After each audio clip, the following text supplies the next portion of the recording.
Hi, I'm Isaac with CCSK Law, here to talk about letters of intent.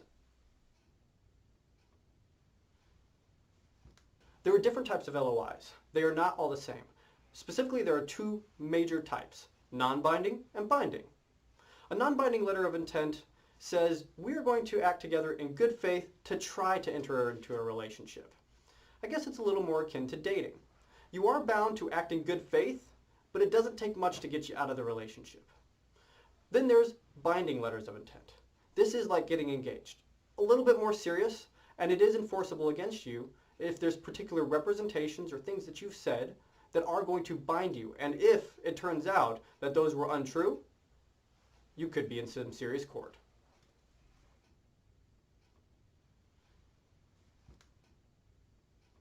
The reason to enter into a non-binding LOI is really just to make sure that you two have enough terms in common, the major ones, that you can move forward with a relationship.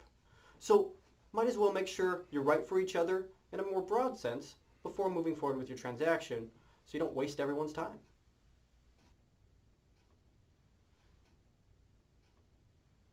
There are a couple reasons to enter into a binding letter of intent. First, it might be time sensitive.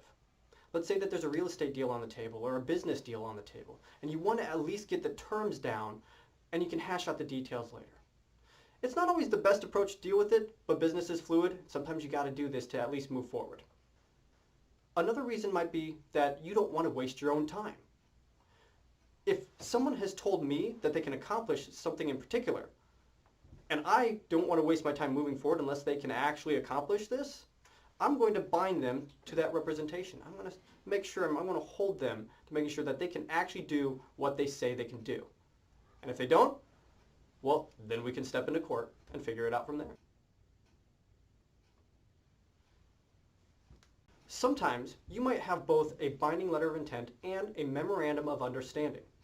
This memorandum of understanding actually goes into more detailed paragraph conversational style to explain a situation or the background of a situation, rather than the binding letter of intent, which might look a little more contractual. And so these things together give more of a comprehensive view of the relationship that you're trying to build.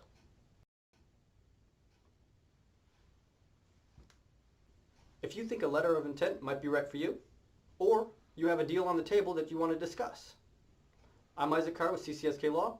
Feel free to give me a call or reach out to us on Facebook or email. Sometimes you'll submit what's called, I'm touching my face, sometimes. What was the line again about the deal? This memorandum of understanding, blah, blah, blah.